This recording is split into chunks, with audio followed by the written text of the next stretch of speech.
విష్ణు పురాణము గురువైన పరాశరుడు శిష్యుడైన మైత్రేయుడికి ఇలా వివరిస్తున్నాడు. ఇది దిష్ట వంశ చరిత్ర. ఇక చెప్పేది విను. మనసుతుడైన సంయాతి కూతురు సుకన్య ఆ బుద్ధిమంతురాలు చవనుడు అనే మునికి భార్య అయింది. సంయాతి కొడుకు ఆవర్తుడు పరమధార్మికుడు. అతని సుతుడు రేవంతుడు. అతడు కుశస్థలి అనే నగరమందు ఉండి రాజ్యపాలన చేశాడు. ఆ నరపతికి కొడుకులు 9. వారిలో పెద్దవాడు కక్ముది కూతురు రేవతి కన్యారత్నం.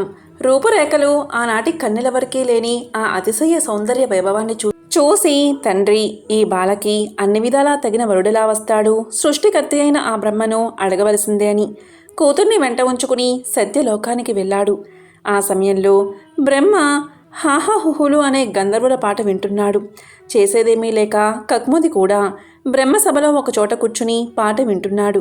పాట అయ్యింది. మెల్లగా బ్రహ్మ ముందుకు వెళ్ళి నమస్కారం చేశాడు. కూతుర్ని చూపి, దేవా, ఇది నా కూతురు, పేరు రేవతి.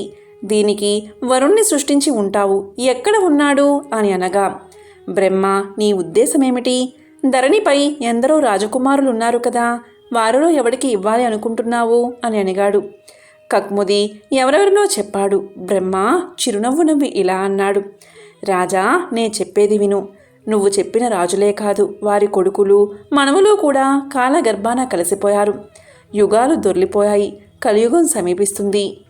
నీ కొడుకులు మనవలు నీ మంత్రులు సామంతులు ప్రజలు వారి బంధువులు అందరూ భూలోకం నుంచి వెళ్ళిపోయారు. కనుక నీ కూతురితో భూలోకానికి వెళ్ళి అన్యోన్యం ఇష్టపడిన రీతినే ఏవాడికైనా ఇచ్చి పెళ్లి చెయ్యి అని అనగా, బ్రహ్మ మాటలు విని ఆశ్చర్యపడి, కక్ముది, దేవా, ఆశ్చర్యం. నీ సన్నిధిని నేనున్నాను కనుక భూలోక వార్త తెలియలేదు. సరే, ప్రస్తుతం ఉన్న వారిలో నా కుమార్తెకు తగిన వరుణ్ణి దయచేసి చెప్పు, మాట మన్నించు అన్నాడు. అలా అనగా బ్రహ్మ ఒకంతసేపు తలవంచి ధ్యానించి ఆనందంగా చేతులు జోడించి ఇలా అన్నాడు, రాజా, నీ పుత్రికి తగిన వరుడు ఉన్నాడు. లోకరక్షణ లక్ష్యంగా విష్ణు ఇలలో అవతరించాడు. ఆ లోకనాథుని మహత్యం చెప్తాను విను. కేశవుని తమోగుణం భూభారాన్ని భరిస్తుంది, ఏదో ఒక మూర్తి అయ్యి. అలాగే జగత్ ప్రళయం కూడా కలిగిస్తుంది. ప్రస్తుతం ధరణిలో భూభారం హరించడానికి అవతరించింది. ఆ తమోగుణం పేరు రాముడు. అతడు ఆది మధ్యాంత శూన్యుడు, నిర్వికల్పుడు, ఆదిదేవుడు, అనంతుడు, త్రిగుణాశ్రయుడు, గుణాతీతుడు, సృష్టి స్థితిలయ కారకుడు, ఎలాంటి విచారం లేని శుద్ధ మనస్కుడు, జన మరణాలు లేని ఆకాశతత్వ స్వరూపుడు, సర్వమంగళమూర్తి, వేదాంత వేద్యుడు, యోగుల హృదయాల్లో ప్రశాంతమూర్తి అయి విహరిస్తూ ఉంటాడు. అప్రమేయుడు, ఇలాంటివాడు అని చెప్పడానికి సాధ్యం కాని మహిమ కలవాడు. ఆ రాముడు యదువంశంలో అవతరించాడు. ఆ రాముడు బలభద్రుడు, నీలాంబరుడు, నాగలి, రోకలి ఆయుధాలుగా కలవాడు. ఆ యాదవకుల రత్నం. నీ పుత్రికకు తగిన వరుడు. ఆయన విష్ణుదేవుడు. నీ కూతురు విష్ణు మాయాశక్తి. కాబట్టి ఈ ఇద్దరినీ దంపతులను చేయడం అన్ని విధాలా సముచితమైన సత్కార్యం. ఒకప్పుడు నీ పరిపాలనలో ఉన్న అమరావతి కన్నా మిన్నగా ఎన్నదగి కుశస్థలిపురం ఇప్పుడు ద్వారావతి పేరున యాదవ రాజధానిగా ఒప్పుతూ ఉంది. దానిలో యదువృష్టి భోజాంధకులు సేవిస్తూ ఉండగా ఉన్న బలరాముడుకు నీ కూతుర్ని అప్పగించు, వెళ్ళు అని చెప్పగా నమస్కారం చేశాడు. కూతురితో భూలోకానికి వచ్చి చూశాడు. ఆ సమయంలో నరులు పొట్టిగా దుర్బలంగా స్వార్థం కోసం పాటుపడుతూ మూర్ఖంగా ఉండడం చూశాడు. అలా వెళ్ళి ద్వారకలో ప్రవేశించాడు. శుద్ధ స్ఫటిక సంకాసుడు, శీరపాణి, దివ్యతేజో విరాజామనుడు అయి ఉన్న బలరాముణ్ణి చూసి స్వవిషయం చెప్పి మననగా మాట్లాడి కూతుర్ని అప్పగించాడు. వెంటనే బలరాముడు మిక్కిలి పొడవై ఉన్న ఆమె శరీరాన్ని నాగలితో పొట్టిదిగా చేసి దరిచేర్చుకుని హాయిగా గృహస్థ జీవితం గడపసాగాడు. కూతురి పెళ్లి అయిపోయింది. బరువు తీరిపోయింది. ఇక కక్ముది తపస్సు చేసుకోవడానికి హిమగిరికి వెళ్ళిపోయాడు. రైతకుడు రాజ్యం చేయక బ్రహ్మ వద్దకు వెళ్లడం తెలిసి పుణ్యజనులచే రాక్షసులు ఏకమై కుశస్థుల్ని ముట్టడించారు. వారికి భయపడి అందున్నవారు నలుదిక్కులా చెదిరిపోయారు. కక్ముది సోదరులు పుణ్యజన్ములకు వెరచి నానా దేశాలు చేరారు. వారి వంశాలలో చాలా రాజవంశాలు పుట్టాయి. నమగుని కొడుకు నాభాగుడు బుద్ధిమంతుడు, పరాక్రమవంతుడు, భూమిని నీతి నియమాలతో ఎదురులేకుండా ఏలిన మహారాజు. నాభాగుని కొడుకు అంబరీషుడు, అతని సుతుడు విరూపుడు.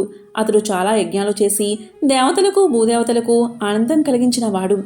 అతని కొడుకు పృషదస్వుడు, అతని సుతుడు రధీరథుడు. ఆ రాజు ఉగ్ర ప్రతాపశాలి. ధర్మకర్మరథుడు. అతడి వంశీయులు అంగీరసులు అనే పేరుతో పొడిమిని ఏలారు. వారి కులం వారు ఇప్పుడు ఉన్నారు. ఇక తర్వాతి కథ. వైవస్వతుడు తుమ్మగా ముక్కు రంధ్రాల నుంచి ఒక బిడ్డడు పుట్టాడు. పేరు ఇక్ష్వాకుడు. అతని పేరు సూర్యవంశానికి వచ్చింది. అతనికి 9 కొడుకులు. వారిలో కుక్షి, వికుక్షి, దుందుడు అనే ముగ్గురును రాజ్య సేవయందు వినియోగించి అయోధ్య రాజధానిగా ఇక్ష్వాకుడు తండ్రిని మించిన ధార్మికుడై అపర పరాక్రమాలతో నేలనేలాడు.